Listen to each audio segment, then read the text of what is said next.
Hi, and welcome to Cruising with Mo. That's me, Monica. Today's video is all about the advice that first-time cruisers are definitely going to want to hear, and maybe some of you seasoned cruisers too. So come on, let's talk about it.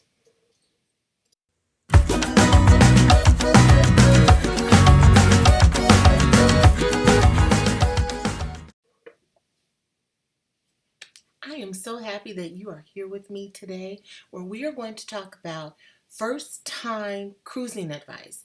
Things that you'll definitely want to hear. And to be honest, it's not even just for first-time cruisers.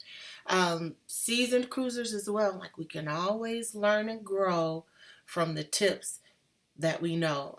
I know, right? Super corny. Anyway, let's get started. I've got 21 great tips for you that are going to help you have a fabulous cruising experience. So, number one, what is the true cost of the cruise, right? So the amount that you see online when it says $50 cruise or starting from $50, yeah, okay, it starts at $50. If you want to be in the basement and an interior, I say basement, but you know what I'm saying, lower level interior cabin, or with the crew, then yeah, that cabin might be $50. And it's going to be usually it's like per person, right? So that's just kind of I don't want to call it a teaser, because for some people that might work. I remember I was on a cruise like that, where it was interior and it was actually pretty nice. It was cozy, but once I cruised, and this has been years ago now, on actually my first cruise was an Alaskan cruise. I take that back. My first cruise when I had a balcony was an Alaskan cruise. And after that, I never went. I was like, whenever I cruise, I will absolutely be on the eighth deck or higher, and I will absolutely have a balcony. That is what works for me and really heightens my cruise experience. Those rooms are typically not going to be, you know, $50, but you can still get some stellar deals. Like right now, we've got a cruise planned, and I want to say 14th deck, with all the protection and everything else. I think the cruise came to somewhere around it was like $980 a person. So it's really happy about it, but it's definitely different than the $120 or whatever that we saw on the website. I'll tell you this though, once you do your the cost of your cabin, which is basically the cost of the cruise, you can have a great time. You can have a great time without all the add-ons. The add-ons really can enhance your cruising experience, but they are not needed.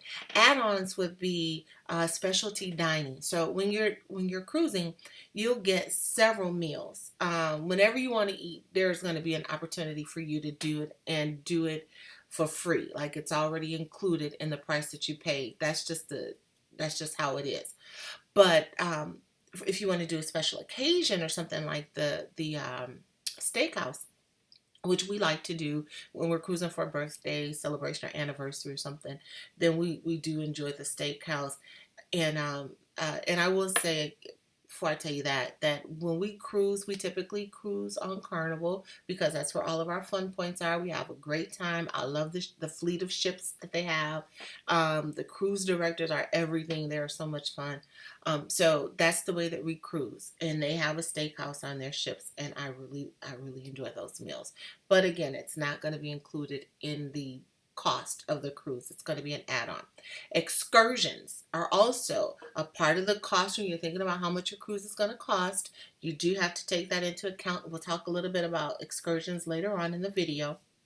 Drinks, again, we'll talk about that later in the video. But if you want to go beyond just regular coffee, tea, juice, water, not bottled water like tap water, then you will want to entertain one of the drink packages, most likely. And then gratuities. Tipping is customary. It may even be required. I don't know. It's just you just tip. So the gratuities, you can actually prepay for them up front. You do want to count the cost, and build it into your budget for your trip. But that is definitely one of the costs of cruising. So, like I said, you can have a great time once you on vacation. I don't know if I mentioned this, but vacation protection is another cost that you will want to incur, but it's not initially included. So, once you select your cabin, your deck, all of that, you prepay for your gratuities if that's how you choose to do it, and you get vacation protection if that's what you choose to do. You can have a fabulous cruise. You can have a fabulous cruise with just the things that are included. And then everything else would just be a bonus. But you can really enjoy yourself. You can eat like a pig if you want to. And just good food, great time for whatever that amount of money is. Number two, not all ships are created equal. So again, like I said, we're carnival cruisers, and ships have different classes, or they're different classes of ships. So a lot of your older ships are going to be smaller. Still a great time. You can still really enjoy yourself, but let's say you won't have the roller coaster because they didn't build that back then when they made that ship. Um, the Carnival has one coming out November 2022, their inaugural sale. It's called the Celebration. I'm so psyched about that. We're not on the November cruise, but we did book it already for next May to celebrate our anniversary. And it's got a roller coaster, and that was the whole draw. I wanted to be on the roller coaster. So there's different classes of ships. The ships are going to have different amenities. For the most part, like they're all gonna have the shows, they're all gonna have fine dining, they're all gonna have beautiful dining rooms, they're all gonna have the pool, they probably have the Serenity, the adult area, the gym, like all of these things are gonna be on all the ships. The fun area for kids, but they might not all have a basketball court. They might not all have, a roller coaster, things like that. So whenever you're looking for a cruise, and if those things are important, if the activities on the cruise are important to you, then I would highly recommend that before you book the cruise, that you take a look at the ship, because when you're going through and you see the ports and you're like, oh, I like this one, it's a 5 day, I like where it's sailing, it'll have on that page, it'll show you, more about the ship, and then you can actually see what's available on the ship and see if it's going to meet your needs. So just something to keep in mind. Number three, on board is a cashless system. So with Carnival, they have what's called a sign and sail card. That card gets you into your room. If you buy anything while you're on the ship, gets you on and off the ship. They scan it. So that card is really important. You do not want to lose your sign and sail. So when you get on there, you can put your cash up. You just put it in the safe. There's a safe in the room. You don't have to, your wallet, all of that. And then you just hang on to your sign and sale card, and that's how you maneuver. I really like that too, because you're not trying to keep up with a lot of things. Tip: on day one, I don't think the casinos can open up before they set sail. Once they set sail and they're out and the casino's open, go to the casino and get a lanyard. Get the spongy. Why can't I think right now? But the spongy thing that goes. There's a lanyard. So that you can like either carry your sign and sail around your neck, or you can like wrap it a few times and put it on your wrist. It's just a great way to keep up with it. They don't often tell you that you can buy lanyards too, but I like to get mine for free. So that's typically what we do, and for as long as they're giving them to the people in the casino for free on day one, that is exactly what I'm going to do. Get down there on embarkation day. Number four is vacation protection. So this is really important. It's something I began doing when my grandmother was older, and thank the Lord she lived to be 100. But there was about 10 years in there where we just didn't know, right? And I did not want to be on vacation. Something happened and it's hard to get back, or I lose all my money, or any of those type of things. So we started doing vacation protection. Never needed it for my grandmother. But on a cruise we took in 2019, pre-pandemic, we did have an emergency situation take place. It was pretty scary. It was heat stroke, and they did have to open up the medical area, and it was like pretty tense there for a second. And thank the Lord, everything worked out. But we did get a bill while we were on that ship. And they did expect that bill of, I think it was four something, to be paid before we got off that ship. So while we were on the cruise, I called in I made the claim. I think I did it online. The money didn't come before the end of the cruise because the emergency that we had, just timing wise. But within a week or so after we got back, they sent the money and reimbursed us. So I highly recommend Vacation Protection. And now that we are in, I don't know if we're still in a pandemic or not, whatever we're in, stuff happens. So I would highly recommend that you get the Vacation Protection. It doesn't cost well, I say it doesn't cost a lot. Like for an 8-day trip, it might be $120, something like that. Well worth it per person, but well worth it, right? Just for the peace of mind. So think about it.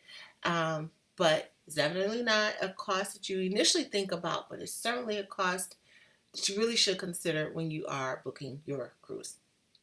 Okay, number 5, excursions. This comes up all the time. Should you do ship sponsored or should you just go it alone? So here's my thought on it. I always say you do you, but I share what I share and I tell you why. So I've done them both ways. I think that when you're doing things that are kind of risky, like ATVing, parasailing, snorkeling, scuba diving, dune buggies, any of those types of things, go with the ship sponsored. You want to know to the extent that you can that it's going to be safe.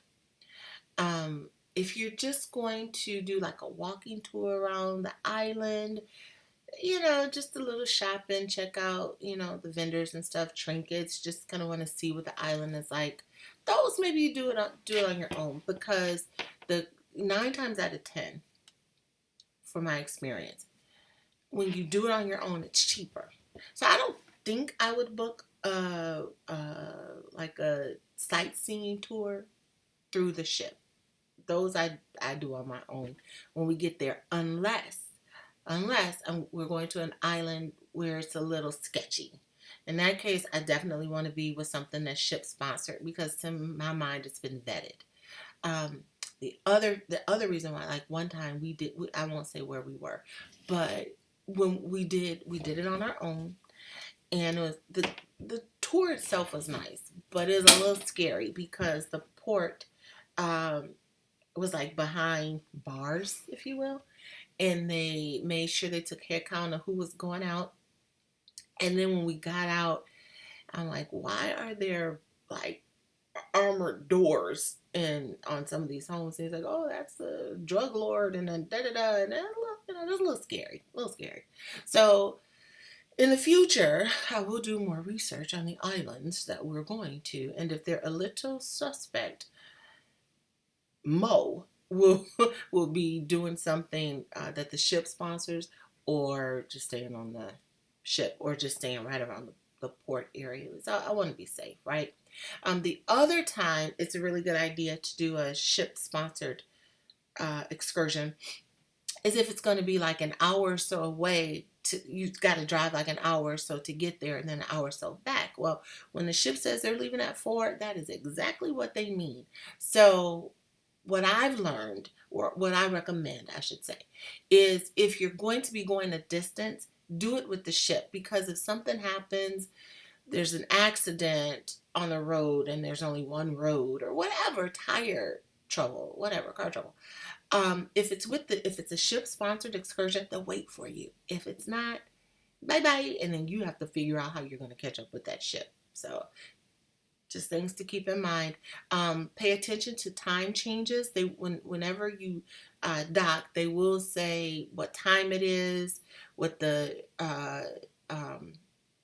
time is where you are, and then but typically they say but you stay on ship time. So when you get off, there's usually going to be a placard that'll have the time that we're going to set sail, and take a picture of it. Remember, take a look, make sure you don't get screwed up because your watch reset and that, so you no longer, your watch is on cruise time, but you should still be on cruise ship time. Just things you really want to think about as you are going out to have a great day, because you don't want to get back and the ship is gone. And the ship, if it's not a ship sponsored excursion reason that you're late, that ship will not be there when you get back, when you try and get back on. So things to think about. Number 6, drinks. I said I'd talk about this a little bit. So, like I said, you get your water, it's like tap water, juice, tea, regular coffee. That's what's included. You can also bring a bottle of wine, one bottle per adult. So I think a cabin, you could have 2 bottles. It's 2 adults. Regular, but don't try and do the big jug. That's not going to work. But just like a regular bottle of wine. Maybe champagne. Check and make sure if champagne is what you want. But so you can do that. You can bring that on. But that's it. No hard liquor, nothing like that. People put stuff in suntan lotion bottles and crazy flasks and stuff. The cruise ships have seen it all. They will call you out. They'll embarrass you if you get caught. It's just not. I don't. To me, it's not worth the risk. So they offer drink packages. I don't drink a whole lot, so the one bottle of wine would be great for me. Um, I think the package is like $55 a person per day as at the time of this recording. And if there's 2 adults in the room, then both adults have to get it, even if both adults don't drink. And it could be worth it. I mean, the drinks are like $10 to $20 for the most part. So if you drink 4 drinks, that could be $80. Well, then the package is good for you. But for me, an 8-day cruise and $1,000 bar tab, basically, that I prepaid, that doesn't work for me, right? But you have to think about what you're going to do and what makes sense. They also have a pop package, soda pop, whatever, however you say it, which I think they call it bubbles or something. That is like $10, I think, a person. So that could be something that you might want to do. I typically just drink what they give me, and I'm cheap. So when I go on some of these islands and they have samples and taste testing and stuff like that, that's what I tend to do. Maybe embarkation day, I might get the drink because I'm feeling all, festive and I gotta relax. But that's just me. Or sometimes when we go to some of the shows, I might have a drink. But for me, a drink or 2 a day, I'm not going to be spending the $55. And my husband doesn't drink at all. So for us to spend $110 a day for alcohol doesn't make sense. But it's an option. And then with the pop, you can't bring bottles, but you can bring cans. So you might bring your case of whatever. Typically, they let you on the ship for that. Rules are always changing, so always check. But as of right now, this recording, you can bring a case, at least one case, if not more, of pop cans on the ship. And they don't have like that 3.4 ounce liquid limit that you see with when you're flying. And then the other thing that I definitely take advantage of is the water. So water is, as of this recording, it's $4.95 for 12 bottles, the 16.9 ounce bottles of water. You can order that, excuse me, ahead of time. We order 2 cases. And it'll be in our room when we get there. And between that and the other stuff that we drink, that's great. When you go on excursions, you definitely want to have water. That heat is some kind of heat. And typically, I'll say in these videos, I love to travel to the Caribbean. That's my thing. Carnival is my thing. So when I'm talking, I'm primarily talking about Caribbean cruising. Even though like I said, I did that Alaska cruise, which was wonderful. And same thing there. You still need the water, right? No matter where you're going. But that's a great deal. $4.95 for 12 bottles of water, and it's on the ship. It's in your room, your cabin when you get there. Fantastic. Number 7, fly to fun. Now, this is something that I am going to be doing for the first time because I've heard such great things about it. So personally, I don't have experience, but I've heard really good things about it. It's called Fly to Fun, and it's the cruise sponsoring the air travel. So you can do it anywhere from, and the earliest you can do it is when your trip is 321 days out. And you go to their website, you go to Fly to Fun, It'll pre-populate with your cruise information, and then you find the flight that that works for you. From what I understand, and the reason why I'm really excited about doing this for my next cruise is if something happens and it's not your fault, like you didn't oversleep and miss your flight, but there's something going on with the flight, um, Carnival will make sure you get there. So you might not sail when with everyone else because there's an issue that's not like the ship waits like that, but they'll get you to the next port. Like they'll get you to the ship. That's great because if you fly Delta on your own and you miss it because it's Delta's fault, well, you still got to figure out how you're going to get on that ship, right? So that's the reason why. And I heard that the rates are better.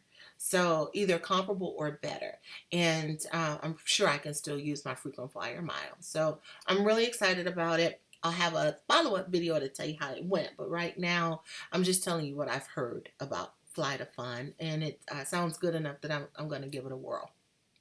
Number 8, motion sickness, right? I've never dealt with this, but I've traveled with people who have dealt with it, and it's horrible. So I think I've never dealt with it because I either get the band or I have the bone eye. But you definitely, even if you're not prone, you just never know what the seas are going to do. It could be rocky out there. You want to have the motion sickness bands. It's got like a little dot thing, and you put it on the pulse, or have the bone eye. Now they do have bone eye on the ship, which is great, but you're going to pay a premium, which if you're dealing with motion sickness, then you're willing to pay the premium. But if just take it with you, it'll be cheaper. And I've got another video coming that is all about just things you want to make sure you pack for your trip so that you can save money and still have a really good time and have everything that you need. So excuse me. Number 9, vaccinations. So as of this recording, and we all know with COVID, things just change on a dime. But right now, all the cruises, they're running vaccinated cruises. Like that's just, and then they do offer exemptions, but those exemptions are limited.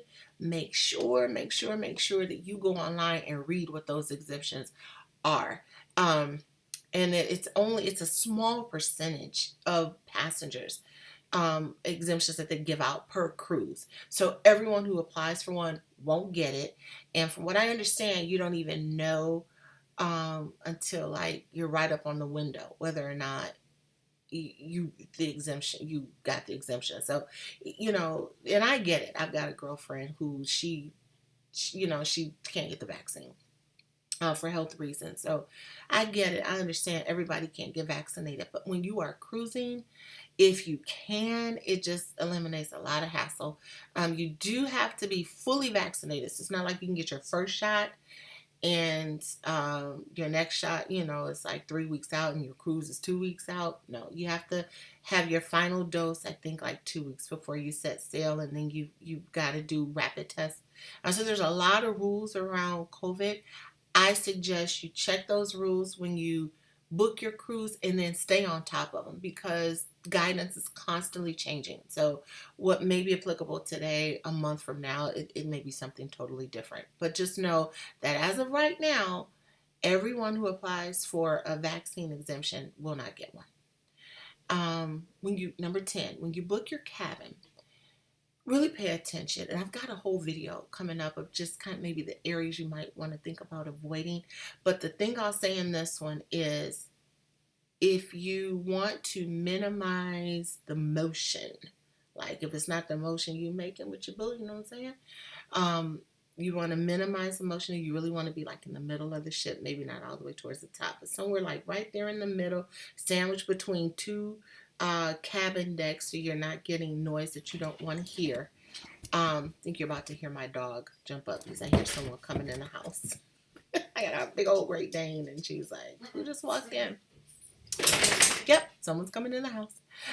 So anyway, when you're booking, that is what's going to, especially if you may deal with motion sickness, then the middle, that's where you're going to feel the least amount of uh, ocean motion.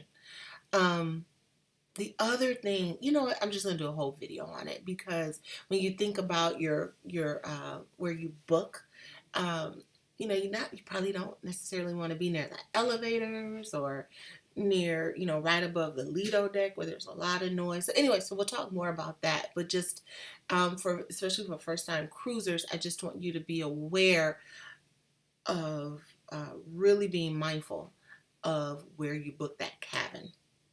All right. Number 11. It kind of goes back to what I was saying about the vacation protection. But what happens if you get sick? The main thing is that I want to share in this is maybe have a credit card or some reserves or something, because if you get sick and you have to pay before you get off that ship.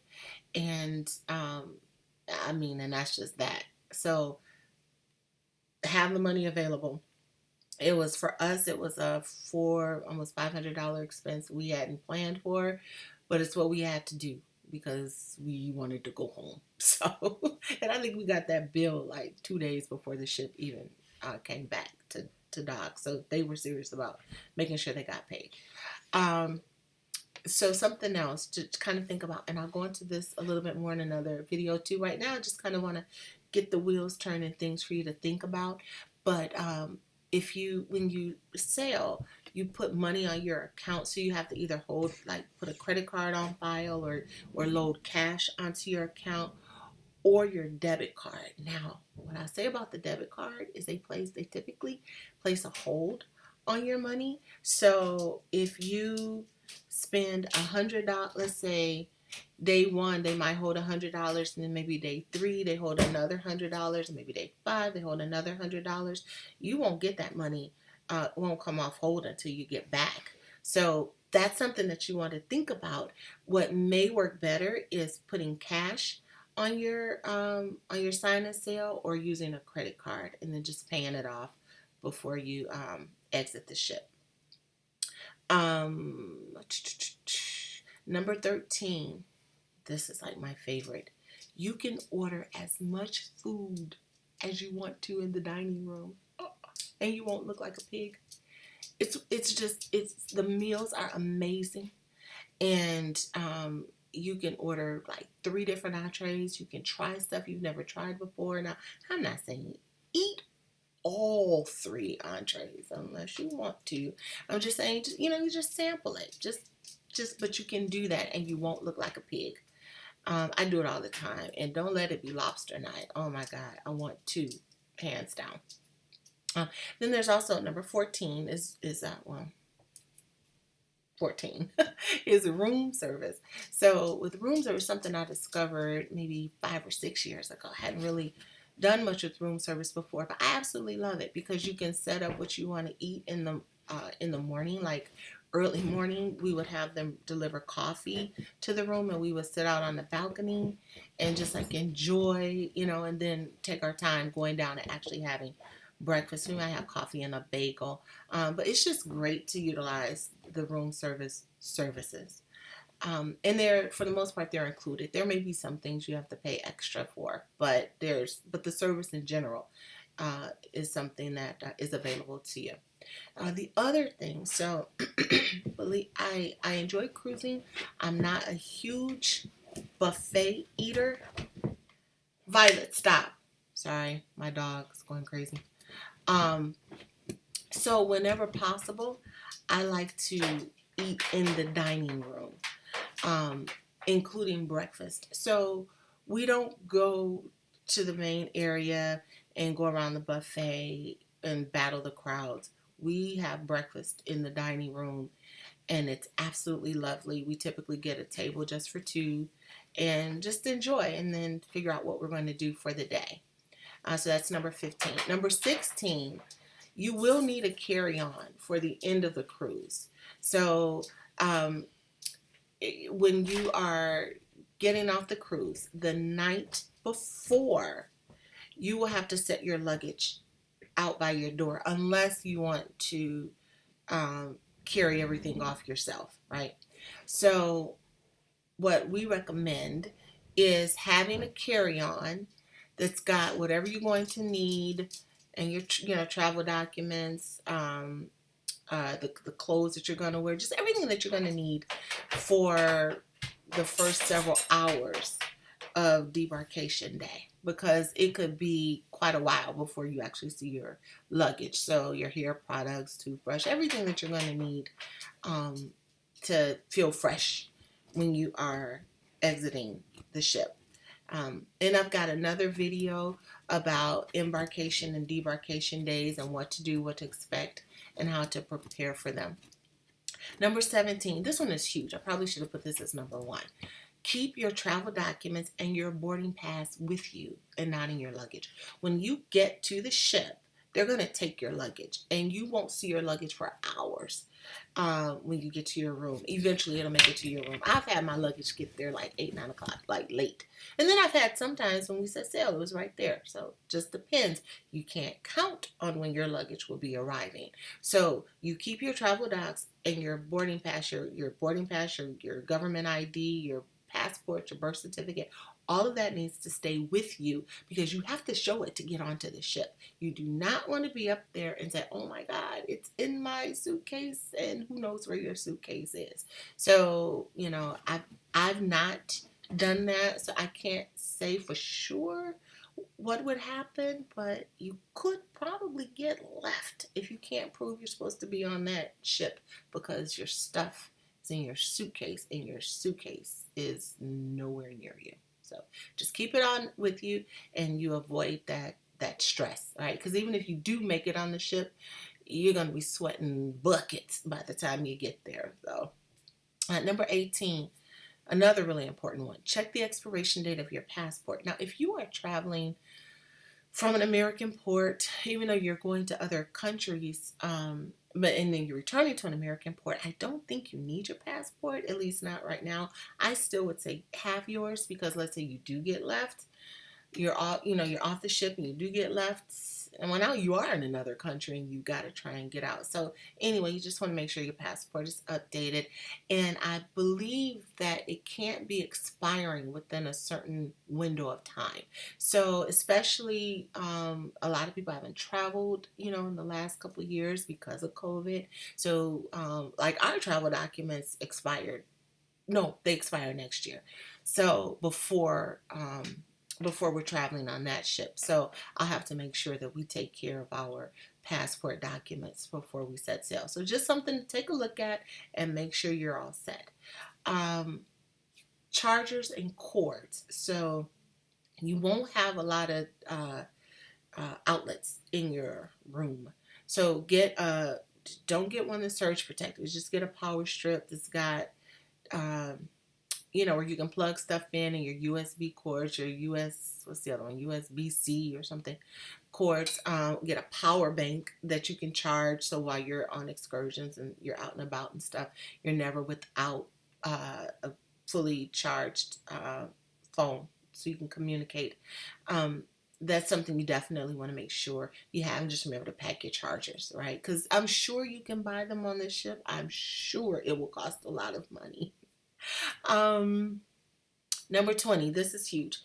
When you are on your excursions and you're having a great time and you see something you want to buy, you whip out your card. Don't let it be a debit card.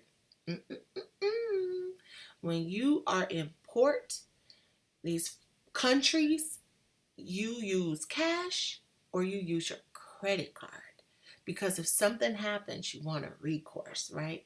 There was a scenario, and I'm sure it's happened more than once, but I heard about where the woman, they charged her, I can't remember the amount, but let's say it was $2,000. I don't remember.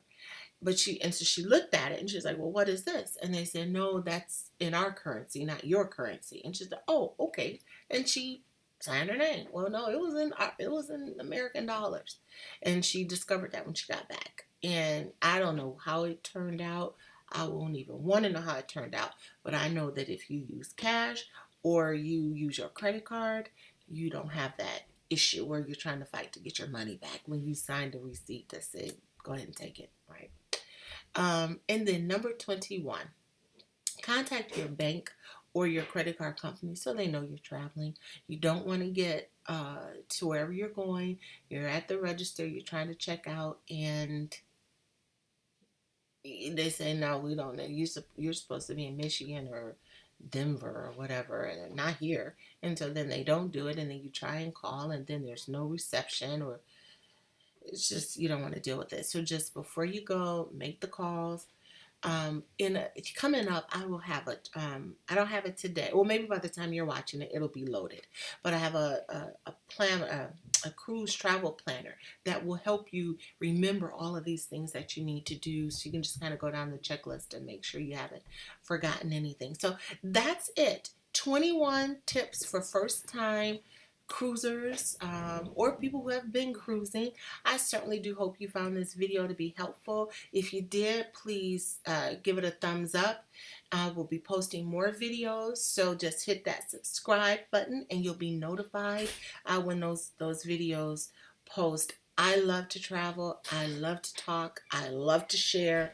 This is like what I do, helping people save money and having a great time as they enjoy their life. So you take care, and I will see you on the next video. You are cruising with Mo.